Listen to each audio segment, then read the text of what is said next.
tried to pull me down all throughout until I came back. Okay? I was never replaced. Okay? So while I was still there, I told my twin brother, print my CV, my resume, bring it to CEU HR. And then I received an email, the schedule for my interview and my demo online. And of course, passed with walking colors, flying colors. Huh? So even before I arrived in the Philippines, I'm already hired. Okay? That's why I am here with you. Okay? I love basketball. The first time I played basketball in Oman, it was a pick-up game. You know pick-up? It's not a league. Just a game. So we were losing by 2 points. I called for a timeout. And then we won the game, no? After the game, the Filipinos made me their coach. Imagine that, huh? I was able to lead a team of Filipinos to the championship.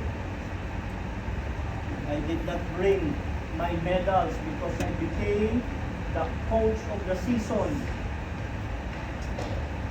And the head of section there, when I informed her, we won the championship. You know what she told me? Why are you so good at everything you do? Wow, look at the comment, no? Why are you so good at everything you do? Imagine that. Okay? And in San Beda, Alamang, where I used to work before I went abroad, I was able to lead a team of students to the championship 2 straight years. Take note of the details. And a team of employees to the championship also. We were able to beat the grade school team, who's always the champion every year. Okay? And the dean, what did the dean do? The vice president did? We will eat in Alabang Town Center. Because of you, Mr. Aller, we are champions. Thank you very much. Imagine that. Okay? And in the NBA, who is your favorite team?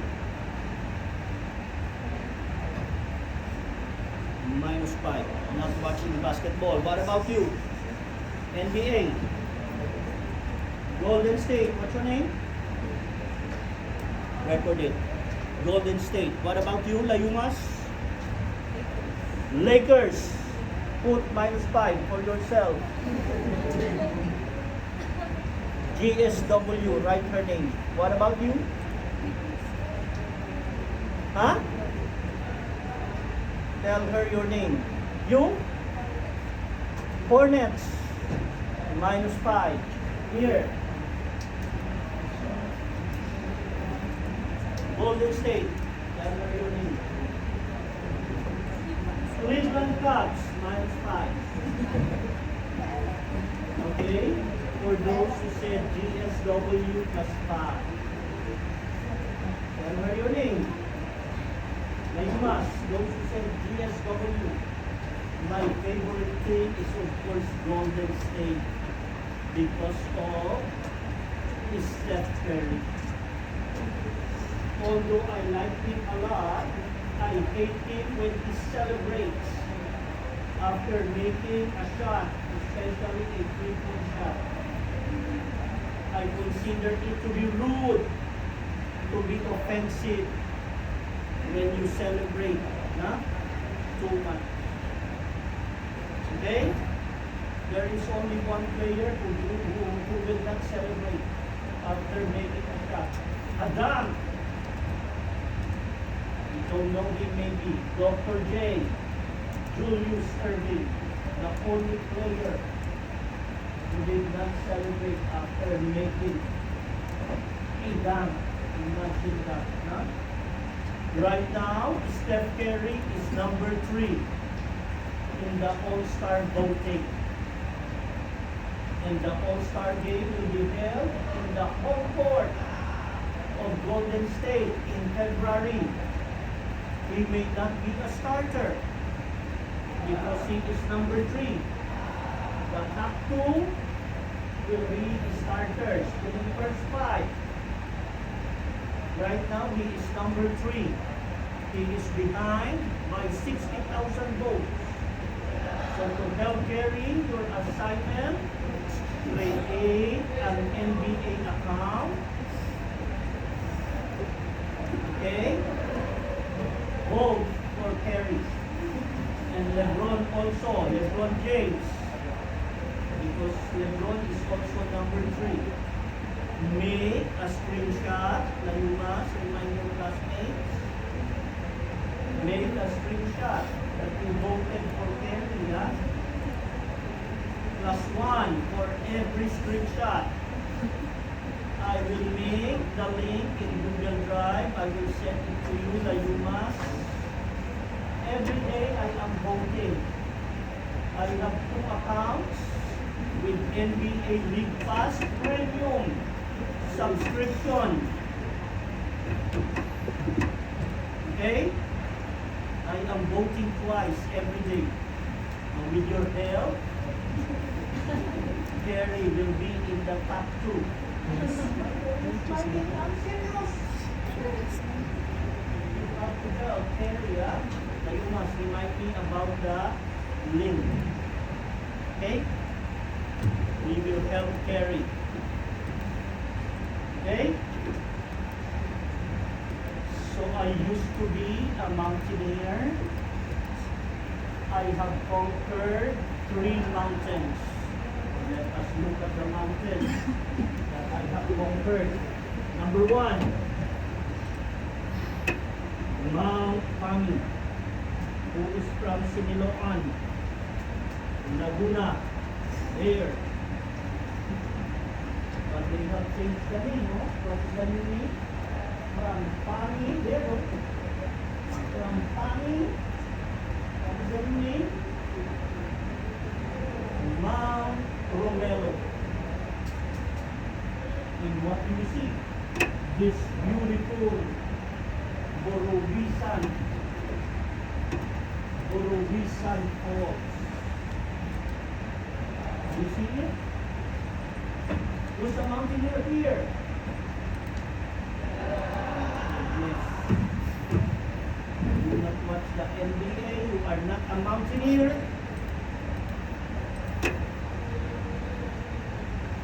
This is considered to be a fan climb for beginners.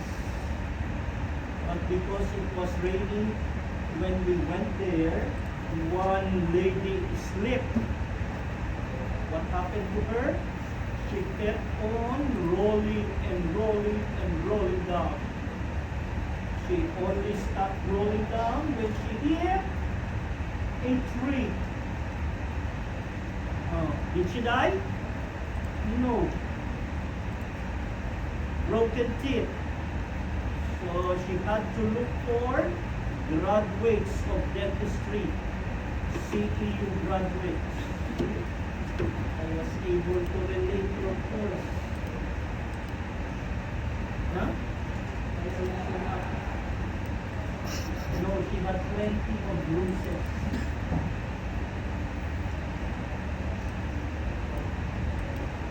Number 2, the second mountain is from Cuenca, Batangas, Mount Makulot. There. Oh. Look at the images, no? Mount Makulot in Cuenca, Batangas. Nobody is from Batangas? Oh, where in Batangas? Santo Tomas, I think Santo Tomas. Every time I go to Quezon, there's too much traffic. What did you do? What are the residents there doing? Huh? There's too much traffic. But I did not notice the traffic. Why? Because I was enjoying the music in my brand new Hyundai Stargazer. The full volume, the max is 75. I set it to 72, 73. Okay, because I have to change my car, no? My Avanza got submerged in flood water.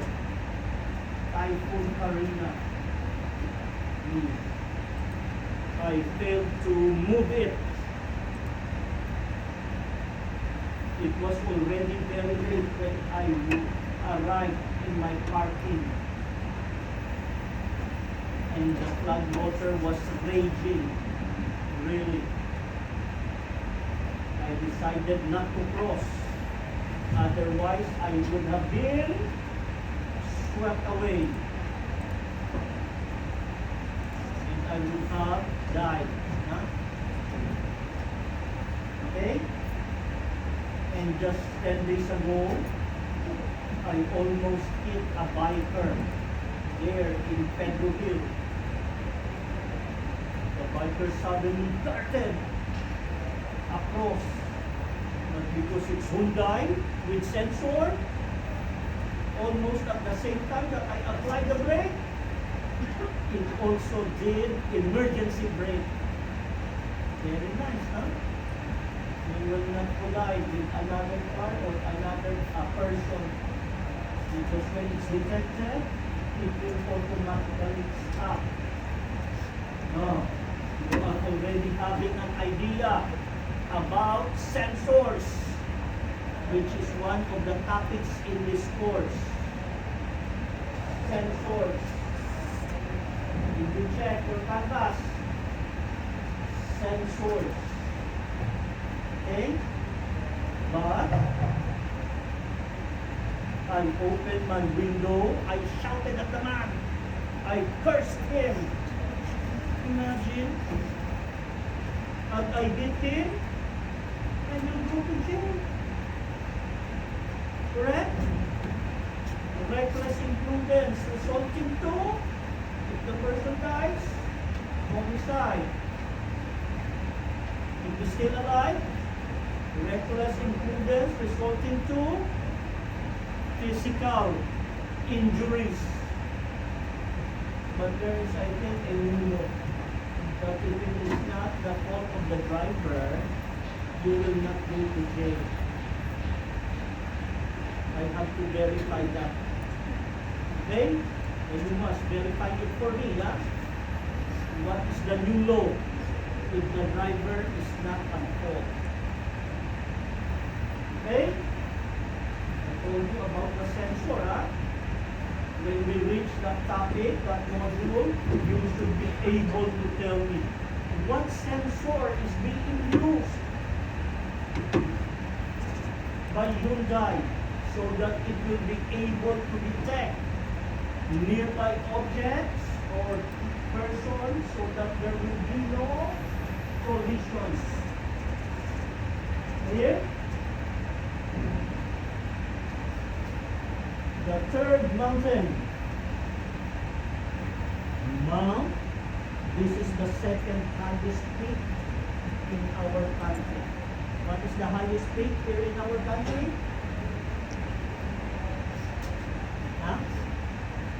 Mount Apo. So this is the second highest peak.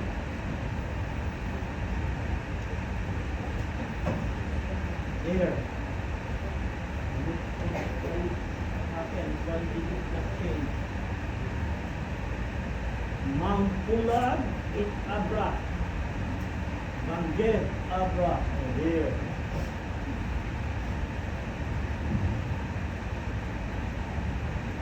What do you see here? Mount Pulag.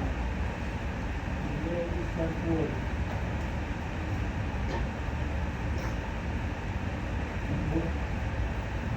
Book. There. What do you see?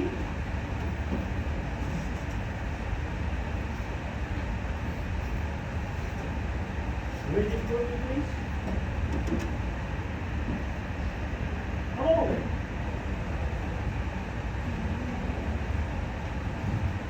Say it in English. Imagine, no? Cold. It was very cold because we went up there December. So it was very cold.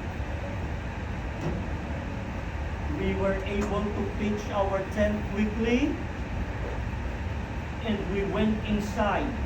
We did not go out of the tent anymore because it was very cold. When I had to urinate, what did I use? I used my Tupperware. I unzipped the tent a little bit and then I threw it outside. I'll get you tomorrow.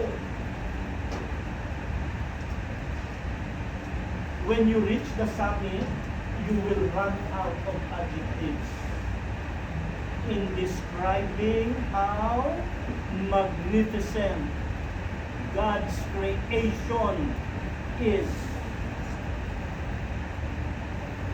So you should climb a mountain, huh? So that you can see what I am telling you. It was really very cold. We were not able to sleep. You should know how to visualize, huh? Visualize now. Imagine we were 4 inside the tent, but we cannot sleep because it was very cold. Even if I was already wearing 2, not only 1, huh? 2 jackets. And the whole night through, there was only one question inside the tent. Now, what is the question? You can tell me. You should know how to visualize. Do not rely on x-rays or dentists. You always rely on images, correct? But you have to learn how to visualize without the help of an x-ray. What was the question? All throughout the night, we were inside the tent. Hello! Good evening! Why are you so late? I'm sorry? Maybe because of the rebonding of your hair. Now you must, -10. Rebonding of hair. Okay? So what was the question? Visualize. We were inside the tent. It was very cold. We cannot sleep. Every time somebody will talk, it's the same question. What was the question?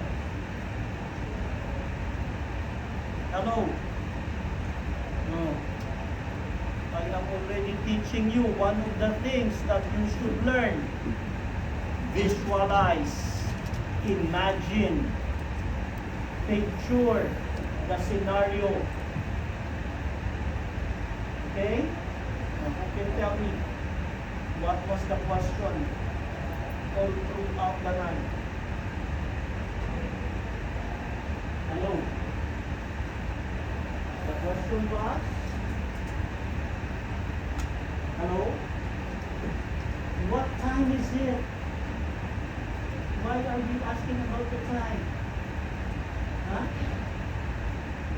Because we want it to be morning already. Why? Because if it's already morning, what will be there? Huh? Hello? What will be there? It's morning already. Sun. Correct? Hello? Are you with me? Sun. No sun?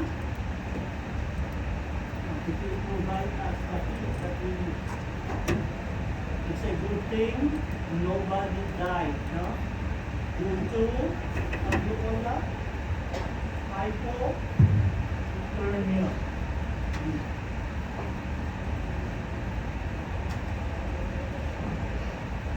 Next question.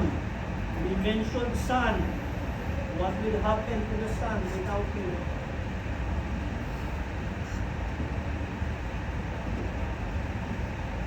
What will happen to the sun without you?